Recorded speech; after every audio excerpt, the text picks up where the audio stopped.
Stop me if you've heard this one before. Quinshon Judkins is on yet another award watch list.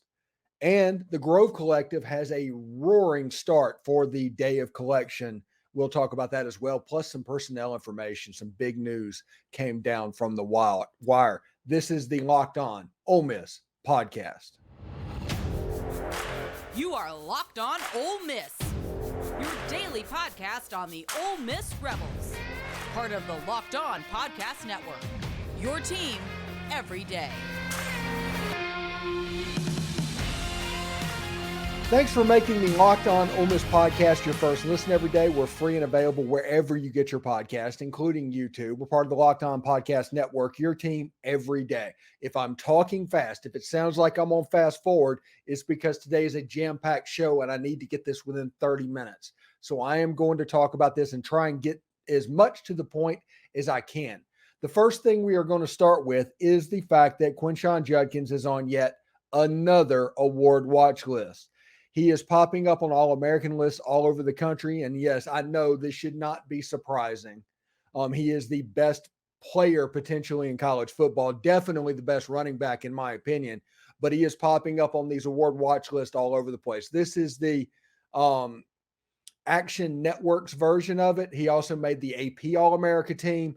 Quinshon Judkins is popping up everywhere, and he has a chance to have an amazing season, and everybody is going to be keying on for. Now, the thing we can look forward to in this is that with as much attention as Quinshon Judkins is going to get, and think about what happened against Mississippi State and Texas Tech last year. That is what it's going to look like. They're going to start playing defense that way, and they're going to move on to try and stop other things. So whenever people tell you, like a lot of times they like to compare Aiden Williams to a baseball player or something like that. And you hear this all within the fan base, like, hey, he might come out fast and they'll scheme against him and take stuff away, and then he has to figure out what's going on. Yes, that is a little bit true by itself. The cornerback on that side of the field might figure out something that's going on. But as a team, you can only take away one or two things at a time. By taking care of that and making Quinshon Judkins a target, maybe you put 8 people in the box. Maybe double coverage is not available to both Trey Harris and Aiden Williams if he's playing there. Khari Franklin. Maybe with the tight ends on the position, you're forcing mismatches to happen because they have to focus so much on Quinshon Judkins. See, this is what makes football the ultimate team game. It's not a situation where you can scheme and take away everything. It is literally a pick your poison type thing for a defense if you have an elite player like Quinshon Judkins. Because if you can only take away one or two things, and the number one thing that you are going to try and take away is number 4, what does that leave? Do you take away Trey Harris? Do you do double coverage there, leaving single coverage for Aiden Williams and Caden Priestcorn or Khari Franklin or Jordan Watkins? If so, are those players good enough to beat you? I think they are.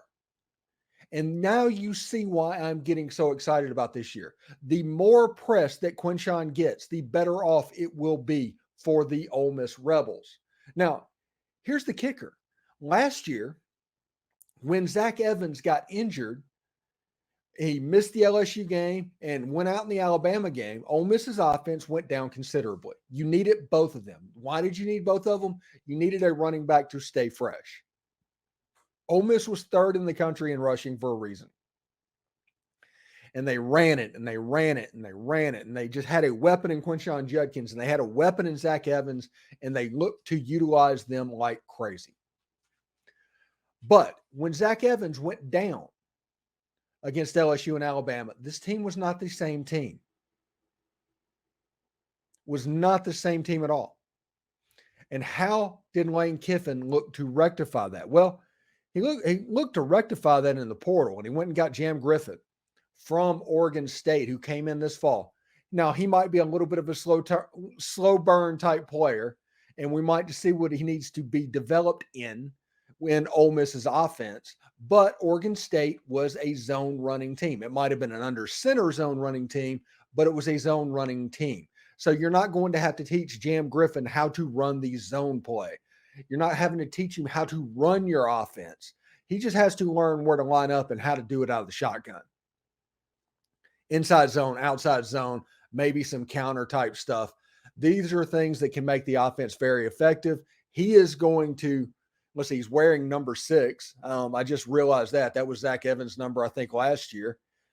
He is going to probably be the guy by the Alabama game. I don't know if he'll be that guy by Mercer, but by Alabama, and by the time the meat of the schedule hits, he will likely be the number 2 running back. And stylistically, he provides a little bit different thing than Quinshon Judkins. Now, Ulysses Bentley is always going to be the guy.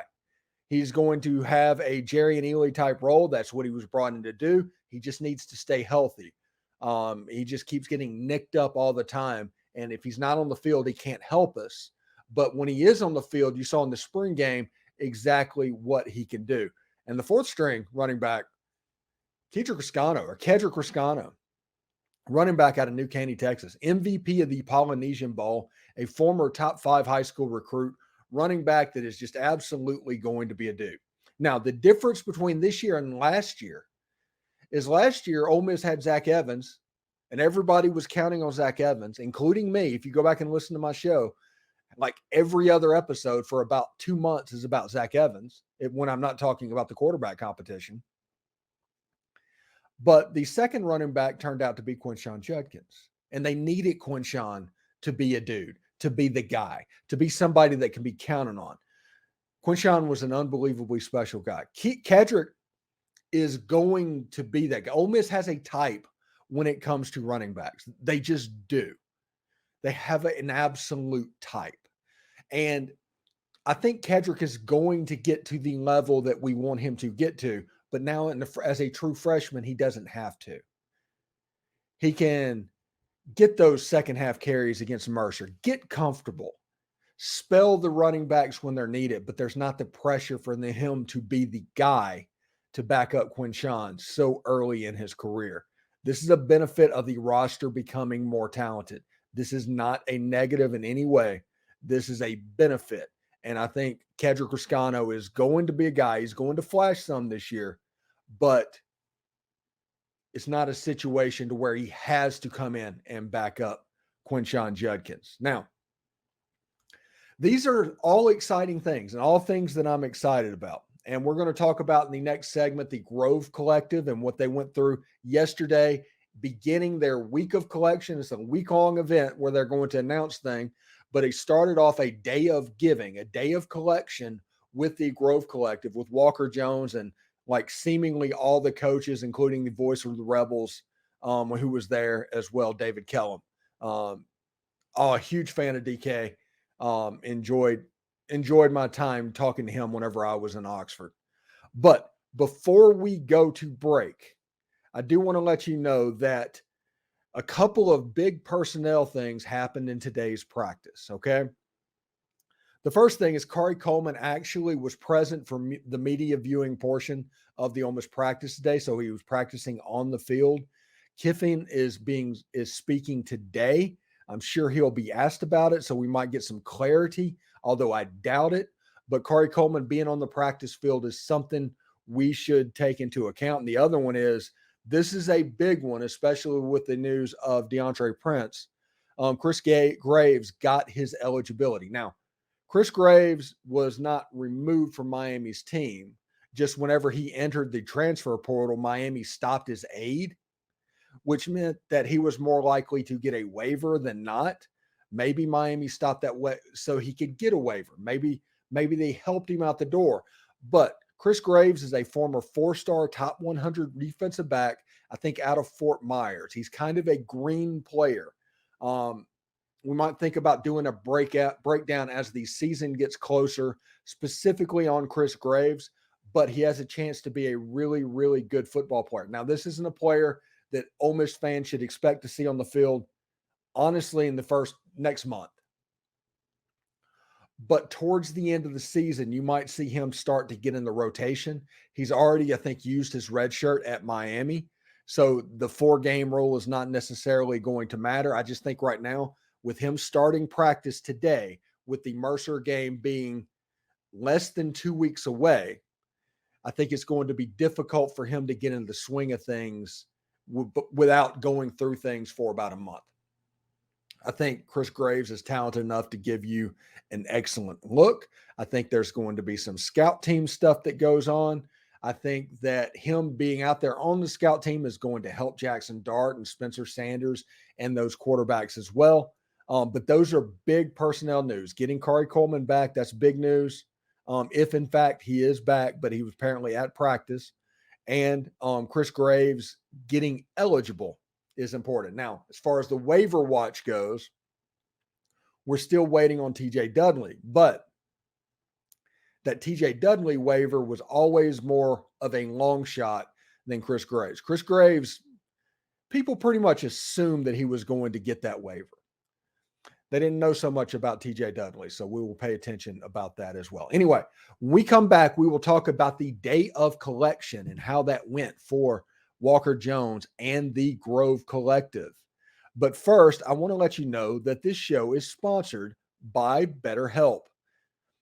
You know, whenever I got out of the military, and when I was in the military, stationed in Italy in the early 2000s, way back before the dawn of time, I just was left to my own devices, and I had to cope, and I had to figure out how to be a young man in the military living in another country that nobody knew the language that I was around. And that is a situation that actually plays on your mind, and you actually worry about it, and you look forward to getting out of the military, which causes a new set of problems. And sometimes in life, we're faced with these tough decisions, and the path forward isn't always clear. Whether you're dealing with decisions around career, relationships, or anything else, therapy helps you stay connected with what you really want to while you navigate life, so you can move forward with confidence and excitement. Trusting yourself to make decisions that align with your values is like anything. The more you practice it, the easier it gets. So if you're thinking about starting therapy, give BetterHelp a try. It's entirely online, designed to be convenient, flexible, and suited to your schedule. You can just fill out a brief questionnaire to get started, where you can get matched with a licensed therapist and switch therapists for any time for no additional charge. Apparently, that is a really big selling point. You need to be able to match up. You need to be able to trust the person you're talking to and trust the advice they're giving you. And if you are not completely getting to where you want to be, yes, going to somebody else could be a good additional thing. So let therapy be your map with BetterHelp. Visit BetterHelp.com/LockedOnCollege today to get 10% off your first month. That's BetterHelp, HELP.com/LockedOnCollege. All right. Thanks for making the Locked On Ole Miss podcast your first listen every day. We're free and available wherever you get your podcast, including YouTube. We're part of the Locked On Podcast Network, your team every single day. We are moving right along right now because we have so much stuff to get to. Yesterday was the day of collection for the Grove Collective, and I'm working with Walker Jones right now, getting a 30-second reader just to talk about the $21 donor tier and the $10 donor tier for students. We're going to talk about that on this podcast. This podcast skews younger, and I want them who listen to that have an opportunity to know that they can donate to Ole Miss should they want to do. As you can see here, I am a member of the Grove Collective. I give. I practice what I preach. So whenever I give these readers to you, you can know that I'm doing this as well. Now, when you look at what they did, they had a great thing. I think it was 11 Central yesterday, 12 Eastern. They started broadcasting. And this is my reaction to the broadcasting. First of all, the breaks were probably a little bit too long if you want me to do constructive criticism. And if you looked at it, I embedded the live stream on the Locked On Ole Miss page. And every time they went to a break, you could see the viewer count go down from like 310 concurrent viewers to like 250. They would lose like 50 viewers at a time. So instead of consistently growing that, there was always this low with peaks and valleys. but it's just constructive criticism. If they're going to do this next year, they can get a floor director, they can get a traffic cop and make sure that everything is snappy and timely. I understand that you have to do breaks, but that's just my advice there. They did a fantastic job. All the coaches there, that was really cool indeed. It had a feel of almost like a Jerry Lewis telethon type stuff with Walker Jones talking about the things that were being done during the broadcast. Now, as I recorded this is right after the day of collection broadcast ended. So these numbers I'm about to show you, they will have gone up. There's no way that these numbers are correct. But if you look at the first 90 minutes of the show, they got 115 new members. And by the end of the broadcast, they were up around 300 new members. And why is this important? Not just one-time donations, members. Walker Jones talks all the times about this membership model being important for him to be able to forecast money in the future. If you are one of 5,000 members and they give $21 a year, that's enough money, like $50,000 a year, that he can absolutely count on. Is going to be there, or $50,000 a month, I guess, that he can absolutely count on. As that number goes up, more money that he can, in fact, count on. During the broadcast as well, over $400,000 was raised by 12:30. If you want to think about that, that is in 90 minutes. They raised over $400,000. And I hate to break it to everybody, they actually raised more than that. That's what they raised in the telethon. Over the weekend, I am told they had a big booster NIL meeting for the Grove Collective, kind of a pre-Grove Collection Day, with some of the major boosters and major players around Ole Miss football.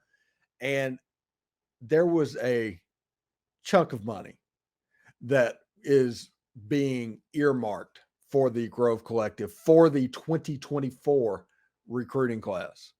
So what I'm saying is there's a chance this could get fun. Okay, everybody, this could get really fun as we get further. Now, again, Walker Jones is going to give me a reader based on the $21 tier, which is the HYDR tier. You can see right there, that's the cheapest one, where you can pay $21 a month and be a member of the Grove Collective. I think it's $250 a year. Powder Blue is like $500 a year. You can do a yearly amount as well if you would rather do that over monthly. But since my audience skews younger, HYDR tier, we're going to talk about that. I've like I said, I've got a request into Walker Jones to get me a reader for that.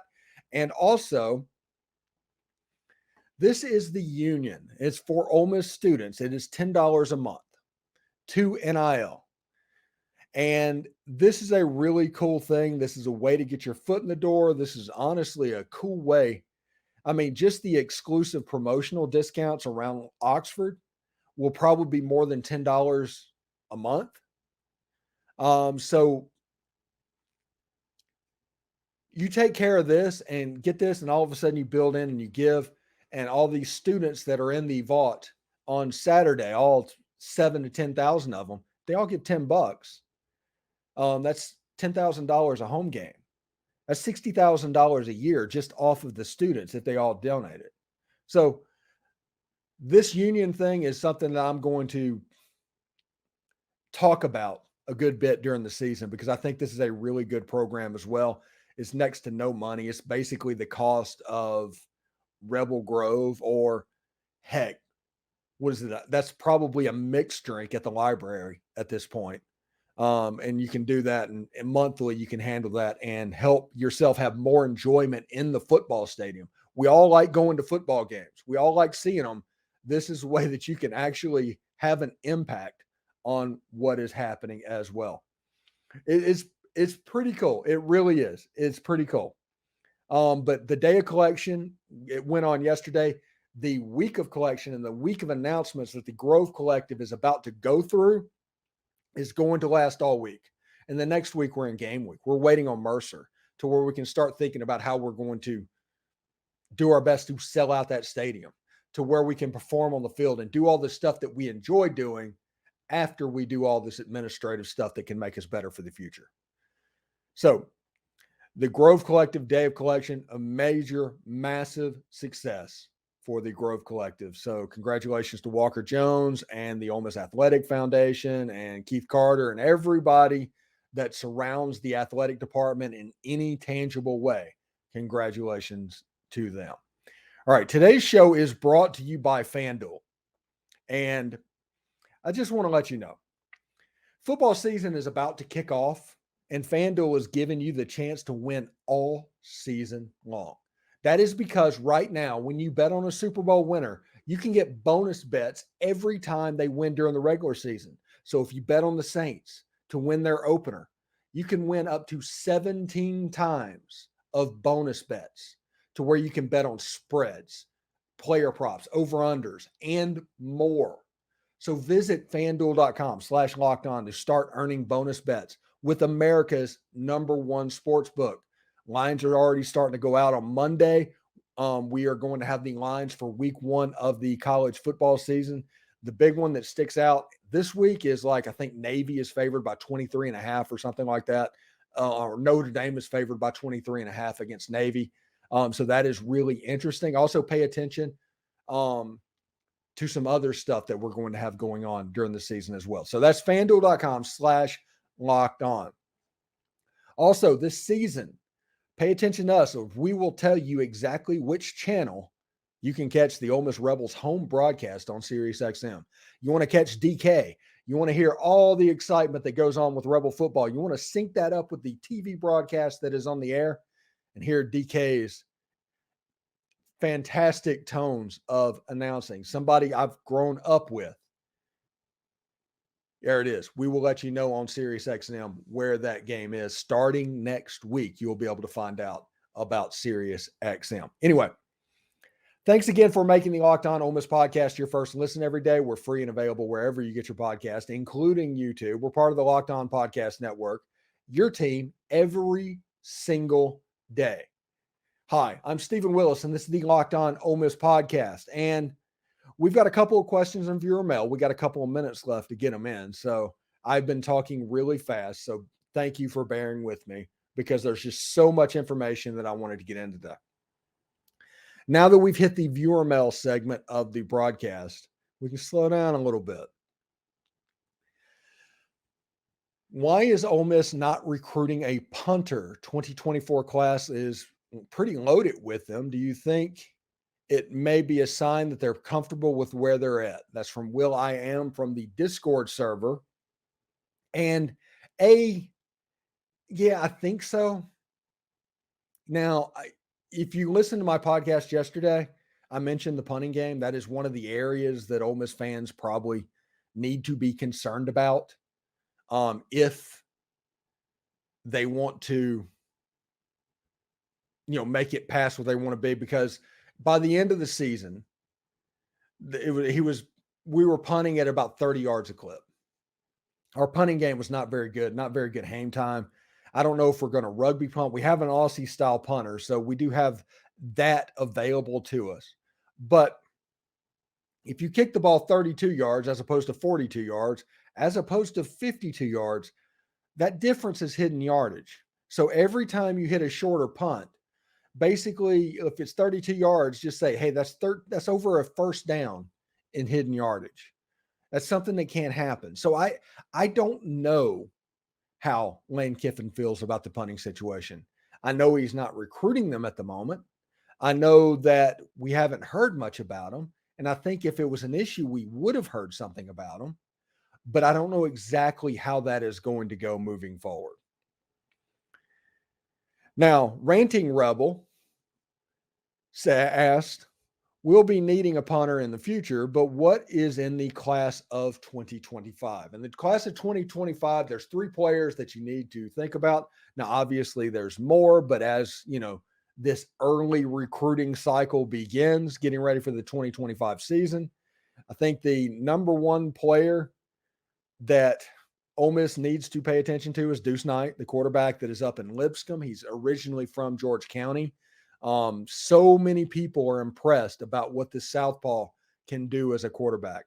He is a very athletic guy. He's honestly really similar to Austin Simmons, and he may be more of an more athletic than Austin Simmons, but a good thrower of the football. He has a chance to do it. Notre Dame probably has the early league in his recruitment. Everybody's going to worry about Tennessee. Auburn is calling him seemingly every day. Trying to get him on campus as well. And obviously, Ole Miss is in the game. He is somebody that Ole Miss should pay attention to. And this is a player that sometime in the next month or two is looking to commit. See Grove Collective? Know what I mean? All right. So another player that Ole Miss needs to really pay attention to and get in their coffers for is Akylin Deer out of Quitman. Got a funny story about Quitman High School. I don't have the time to tell it right now whenever I played high school ball at McGee. But he's a running back out of Quitman, really good player, really smooth running back. Honestly, this is going to probably freak some people out. He has a little Cam Akers in him as far as his smoothness of movement, but a really, really good football player for the Quitman, I think Panthers. I think they're the Panthers, maybe. And then the third player that everybody needs to pay attention to is Caleb Cunningham. He's out of either Choctaw Central or Choctaw County. I'm not exactly sure what the high school is called. Wide receiver, really good player. I've heard people say that if he was coming out this year, he would be the number one wide receiver. I don't think he's as good as Aiden is, but this is going to be a really high-level wide receiver that is going to be a battle against everybody. So be prepared for that. That is just what's going to happen and should be really fantastic. Anyway, we are coming up on the last week of open enrollment for you to join our Discord server. Discord works like a chat room / message board. It's a little bit intimidating when you get there, but once you get the hang of it, it's pretty good. When you go in there, it automatically looks like a chat board, and that's the way you do it. But this has the ability to thread post like a message board. And the way it works, that community that we are building within Discord is a really, really, really cool thing. Now, the link is probably expired whenever you try to do it. Let me know if you want to get in to the Discord server, and I will send you a new link to where you can get in. And we have grown up, I don't know, 300 or 400 people right now. We have fun. It's going pretty much all the time. And it's honestly a really enjoyable thing. So we have set this up to provide an avenue for Ole Miss fans to have fun. Football should be fun. The long-suffering fan is not something we do. Do not expect that.